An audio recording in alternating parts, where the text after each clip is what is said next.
How to sew a baby-gro. As all mums know, you can never have too many baby-gros, so why not stay ahead of the game by making your own? Expert seamstress Zoe Edwards is going to show us how. Step 1. You will need the Videojug baby-gro pattern, soft stretchy fabric, 5 press studs, thread, elastic, sharp scissors, 2 safety pins and a sewing machine. Step 2. The pattern. Print out the 2-page pattern from the Videojug website and use a photocopier to double the size, printing onto A3 paper. The pattern consists of 3 parts: the front panel, the back and a sleeve. Cut all 3 out. Lay your chosen soft stretchy fabric out on a flat surface. Fold it over along the grain, so not at an angle, to make it double the thickness. Position the back panel template so the long edge lines up against the fold and pin in place. Carefully cut around the edge. Again, lay the fabric out and fold over along the grain. This time, pin the long edge of the sleeve template against the fold and pin the front panel anywhere on the doubled over fabric. Cut out both pieces. Then use the sleeve template again to cut out the second sleeve, butting the long edge against the fold in the fabric. Unpin the templates and keep for another baby-gro sewing session. Step 3. The sleeves. Unfold the sleeves. Place one sleeve edge against the corresponding edge of the front panel, keeping both bits of fabric face to face. Pin in place. With a running stitch, sew a seam 1 cm in. Then repeat with the other sleeve and other front panel. Unfold the back piece and lay face up. Pin the second sleeve edge against the corresponding edge of the back piece, again keeping the fabric face to face. Repeat with the other sleeve on the other side. Sew a seam 1 cm in to attach the sleeves to the back piece. Now all your fabric pieces should be joined up. Step 4. Front facing. The next step is to neaten the front edges. Turn in the edge of one of the front panels 2.5 cm and pin in place. With your sewing machine, top stitch just inside the raw edge to secure. Repeat with the edge of the other front panel. Step 5. Assembling.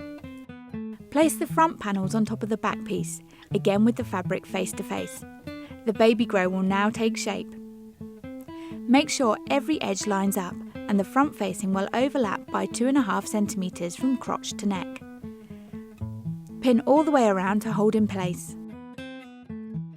With your sewing machine set to a running stitch, sew a seam 1 cm in from the sleeve, around the legs and up to the other sleeve.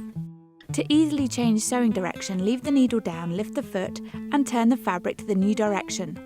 Drop the foot and continue. Your baby-gro will now look nearly complete.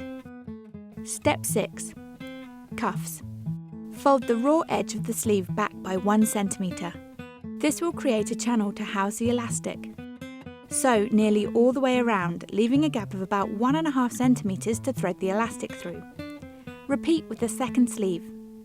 Make a loop of elastic as big as your baby's wrist, with 2 cm extras for joining allowance. Altogether, this would be about 15 cm long. Place a safety pin at one end of the elastic and anchor it to the sleeve. Attach the safety pin to the other end of the elastic and feed it through the channel. Remove the safety pins and ensure the elastic is not twisted. Overlap by about 2 cm and hand sew to secure in place with a simple running stitch. Repeat with the second sleeve. To finish the sleeves, sew up the gaps in the channel which you use to thread the elastic through. Top tip: before you turn the baby-gro the right way round, carefully snip a couple of millimetres shy of the corners under the arms and around the crotch seam. This will make it more comfortable for your little baby to wear. At the feet, snip out some small triangles to reduce the seam bulk. Turn the baby-gro around the right way. It should be looking pretty good. Step 7. The collar. Lay some fabric right side down on the flat surface. Cut 35 cm along the diagonal on the fabric. This is to create a bias strip. Cutting on the diagonal like this will allow the fabric to curve. Measure 6 cm in and cut to form a strip 35 cm by 6 cm. Fold the strip in half lengthways and press with an iron. Open it up and using the centre crease as a guide, fold one side in to meet it and press. Repeat with the other side. Then fold in half lengthways again and press. Cut the neckline on the Baby-Gro at right angles to the front facing and all the way around, taking off 1 centimetre. Raw edge to raw edge, pin the bias strip to the neckline all the way around. Take care not to stretch either fabric. Using the first crease as a guide, sew the bias strip to the Baby-Gro. Cut off the excess bias strip, leaving about 1 centimetre. Fold this back to create a clean, finished edge. Fold the middle crease of the bias strip over the neck edge of the Baby-Gro, catching the other raw edge underneath. This will create a collar. Pin in place, catching all layers of the fabric. Fold in the edge of the bias strip just as before. Before you start sewing, lower the foot of your sewing machine carefully as there are many layers to stitch through. Slowly sew a running stitch all the way around the collar, again making sure to capture all the layers. This will give you a very professional neatened neckline.